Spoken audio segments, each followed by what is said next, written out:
তারপরে উযু শুরু করছি। এটা একটা নিষ্প্রয়োজনীয় কাজ, কোনো দরকারি কাজ না, বেদরকারি কাজ।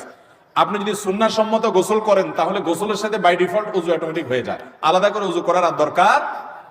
সুন্নাহ সম্মত গোসল কোনটা?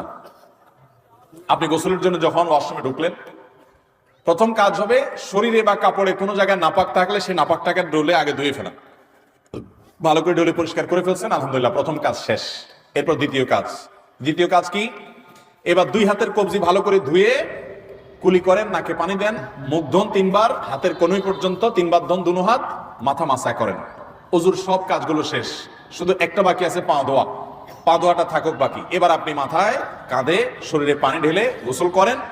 ওয়াশরুম থেকে বের হওয়ার সময় 2 পা একেবারে ইয়া পর্যন্ত, টাকনু পর্যন্ত ধুয়ে এরপর আপনি বের হয়ে চলে যান।